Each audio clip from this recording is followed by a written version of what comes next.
Okay, good morning. So today, some very interesting halachas. We are going to discuss when do you make a bracha on water.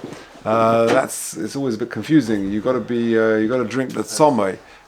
When do you make a bracha on water? And also, we're going to discuss what if you're forced to eat. Do you make a bracha in those situations? But first, there's a halacha. We're up to Sif Vov. So it's Siman Reish Dalet Sif Vov. Says the Machaba, Temed Sha'esim Mechartzanim. So temed is some sort of wine juice or something, which is made from chartzanim, which are like the husks of grapes. Shenoisen aleim ma'im. You pour water over sort of the leftover husks and skins of grapes. Dinam kashmarim, which is what we discussed yesterday, that if it's 3 parts water and 1 part of the wine liquid, then you make a brachos, and less than that you make a shahakal, etc. V'hani mili kashene'etz ru'b'koira. That's when you crush them with a beam. However, when you do the first crushing, when therefore there's more wine liquid emerging, even if you don't get the full 4 out from the original crushing, because it's more wine-like. Because after all, this is considered wine.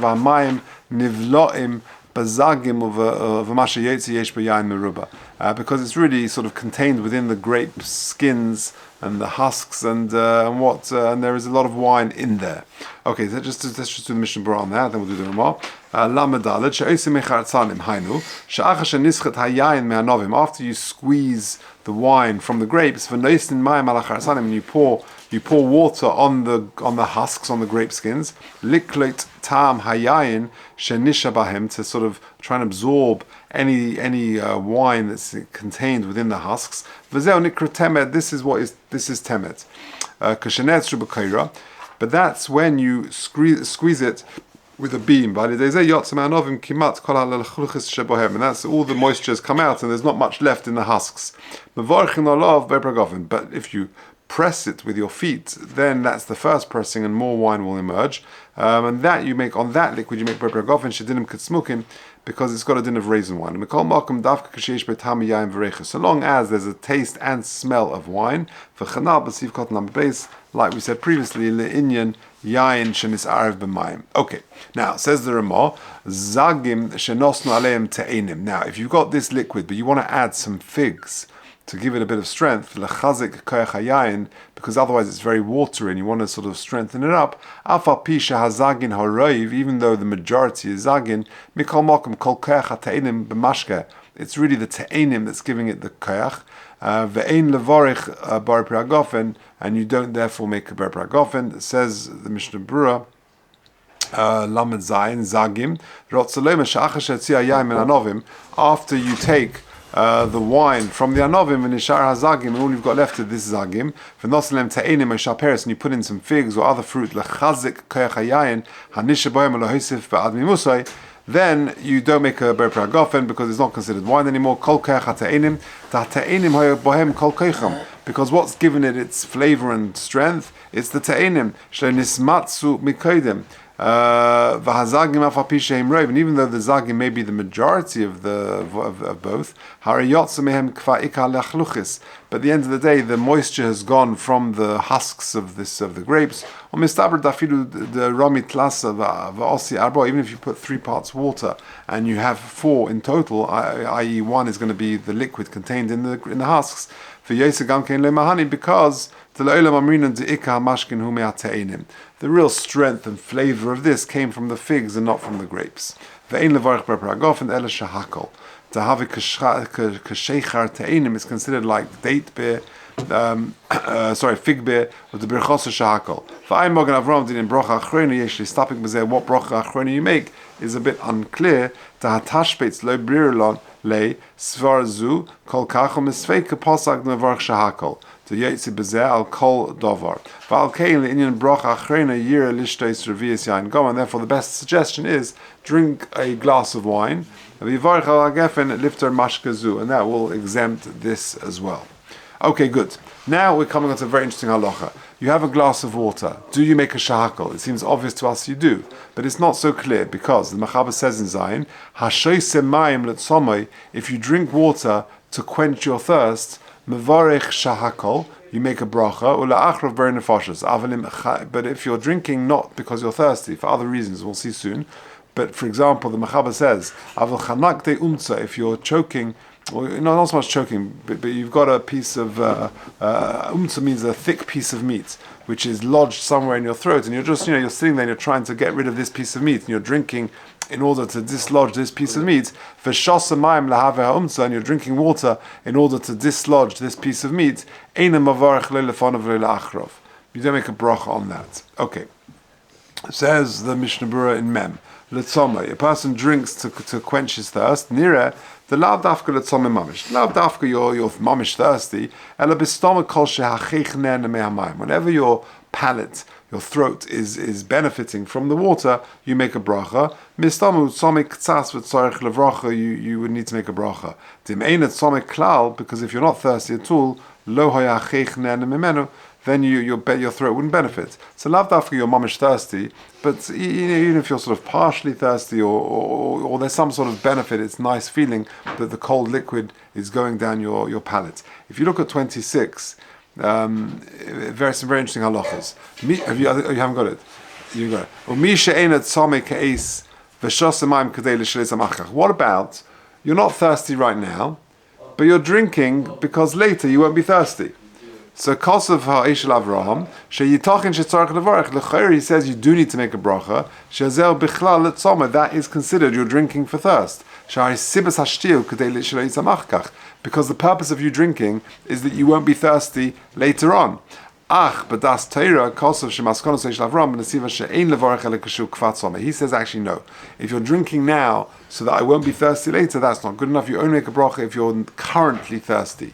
And Rabbi Yashav says the same thing. Okay, and there are others who in the Shevet Halevi argues, etc. Now, what about if you're told it's good to drink? Yeah, look at the next paragraph. The doctors tell him, you got to drink more, right? Or before you're having some sort of medical, you need to drink. If you're not, you're just drinking because the doctor says you got to drink, 5 liters of water a day or whatever it is.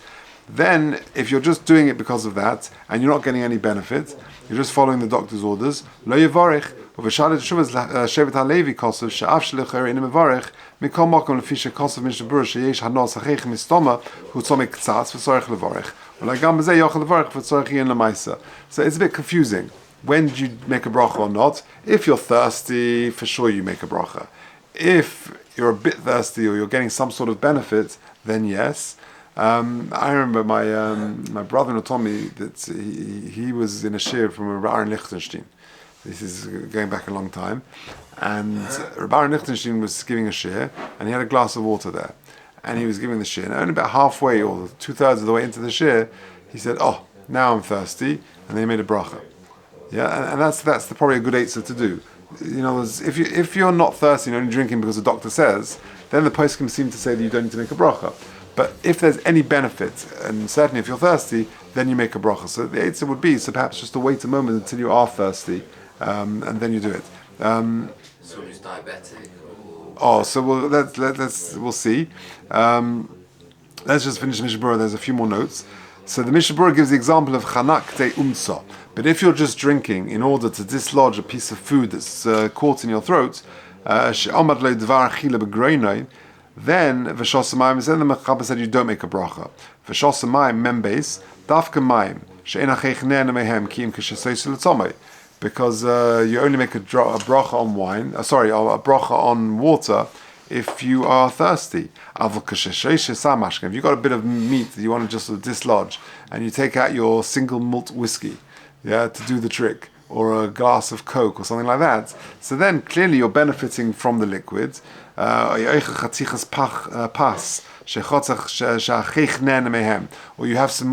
some food in order to dislodge it, but you're getting benefit from that food. So yes, your primary objective is to dislodge that piece of meat or the whatever you've got there. In that situation, you would make a bracha, because I'm getting benefit from whatever I'm drinking or eating. V'seif. And then the bracha achron as well, because it'll come in b'sifches, because shezimayim l'refuah v'im gam l'tzoma yivarich. Now, if you look at 38, 28, he has a very interesting note. What about if you are only drinking in order to help the medicine go down? For example, you got a pill. I know myself, I'm not very good with taking tablets, but you put a tablet, you have some water with it, that helps. So I'm not drinking because I'm thirsty. I'm doing it in order that I take the medication. So he says here in 28, you're doing it just to help the medicine go down. That's not called drinking to quench your thirst. A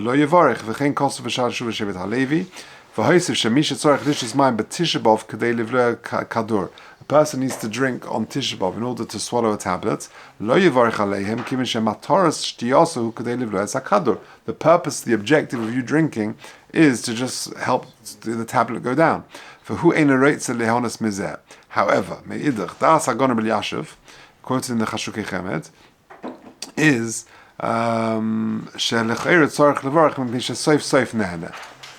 for a person drinking on Tisha B'Av to just help the medication go down, at the end of the day you're benefiting, you're enjoying the cold water. So he actually says b'shem Yashav that you would make a bracha.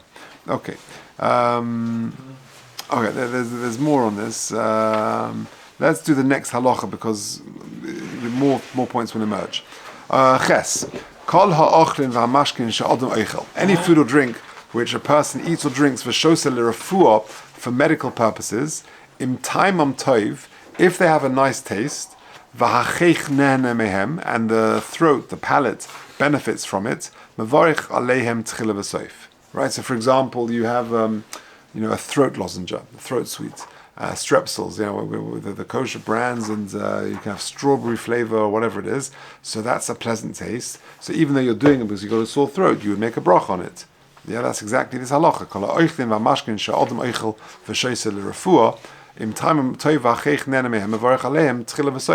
Or you have a hot lemon tea, you have a hot drink, and you're enjoying it. Then you make a bracha. Let's just do the Mishnah till there. Says Mishnah Mem Gimel, Im ta'amam toiv, rotzoloma, afal pi she'ena toiv lohem klal. I don't want this drink right now, but I don't want this strepsil or whatever it may be. I'm only doing it because of the illness. Since at the end of the day the throat benefits from it. Unless, of course, it's a really foul-tasting medicine, or even totally bland, where it's sort of you don't get any benefit, enjoyment out of it. So if you look at number 30, if you've got it,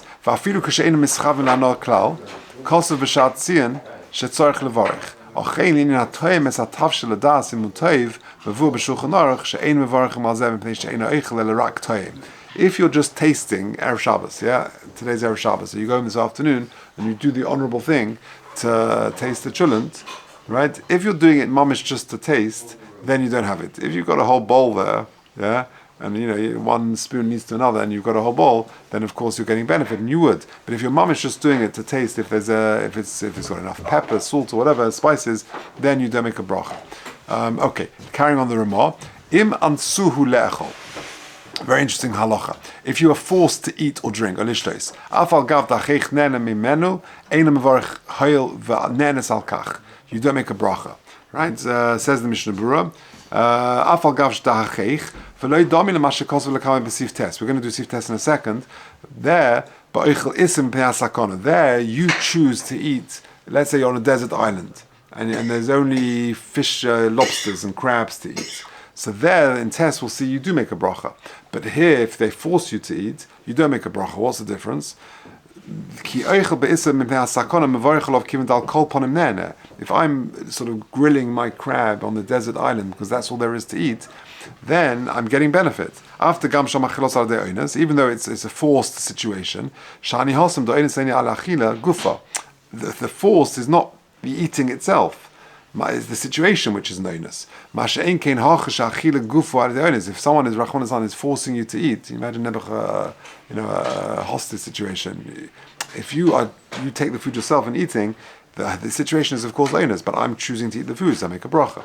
But if they're literally putting it down my throat, they're not. If the achila, if the onus is the achila itself, then you don't make a bracha. L'shaych b'zeh, the hosam l'shaych b'zeh l'chayvei levarech al anosa kivin shu bal karchi. It's against your will. Ki hisvaras haramah v'hiskimu imay habre achronim v'yesh cholkim al zeh osfrilu the kivin shesosef nenem mizeh groinim mizeh. Others argue and say no. At the end of the day, even though they're forcing you to eat, your throat is benefiting. Chashiva achila v'tzorich levarech al zeh. Ochayid desif tes. So interesting, a few interesting notes here. 32. What about a child who doesn't want to eat? So you got to make a bracha, but you're forcing him to eat. You're not leaving the table until you finish what's on your plate, and he doesn't want to eat. So does he make a bracha on that sort of forced situation? So he says in 32, the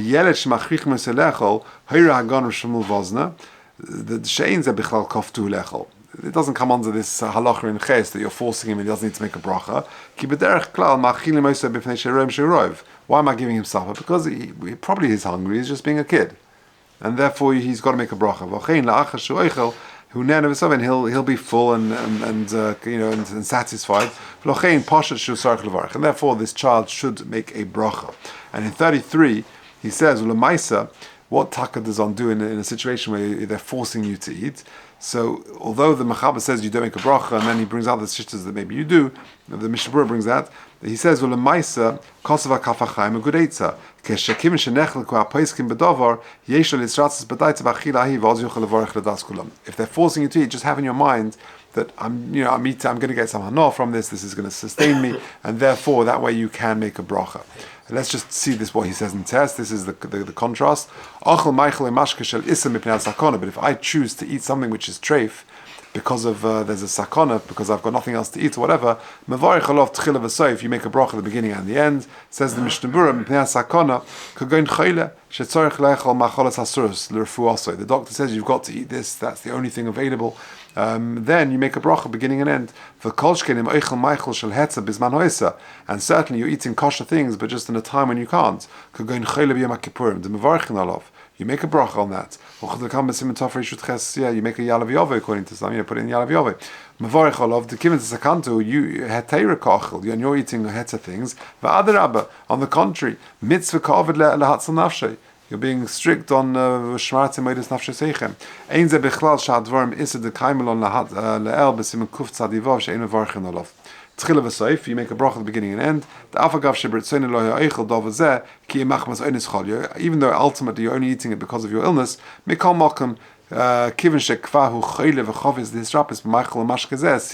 you want to get better and eat this food or drink, it's considered an achila which has got hana. But if you are repulsed by this food, so just to summarize, when it comes to water, it's only when you're thirsty, and even though you may not be thirsty, if there's any benefits, you just like it's a pleasant experience of the water, it's quenching you or going down your throat. That and then you would make a bracha. But if you're mamish not thirsty at all, and you're doing it just for the refuah or because the doctor says you've got to drink 5 liters a day, then you would not make a bracha. You've got to try and get a situation where you're actually drinking it to quench your thirst. Regarding forced feeding, so then anything which is being forced on you, you don't make a bracha. If you're doing it the refuah for whatever, then you do make a bracha if there's some sort of benefit. But if it's just to follow the doctor's orders, then not. And on suh lechol elishtos, then you don't make a bracha. The Mishnah Berurah brings some opinions which say you do, and the best thing to do is to try and have in mind I'm getting benefit from this, and therefore you do make a bracha. However, in a situation which is forced on you, it's not the eating which is forced on you. You're on a desert island and there's nothing else to eat, then you would make a bracha. And kolshkein, if it's the food is mutter, but the situation is also, for example, Yom Kippur, then you would make a bracha on it. But tchila v'soif. Why didn't you just say sofa brachas loka? Because you are getting hana. If you're getting hana, then it's that's where you make a bracha. So if I'm not sure about right, so in a situation with water, am I drinking this because I'm thirsty, or am I drinking this because the doctor says it's good to drink, right? So then in Chanami, then it could be a sofik, and the best thing to do, like I said about Ra'an Nichtashin, would be to wait till you're a bit thirsty. Then there's no sofik. You're right. But here we're talking about a situation where you do get benefits, and that's not a suffix. It's you are getting benefit. Or in a situation where you don't have to make a bracha, you eat or drink something else before. Yeah, where you're getting benefits, and then it's clear. Yeah. Okay. Shabbos.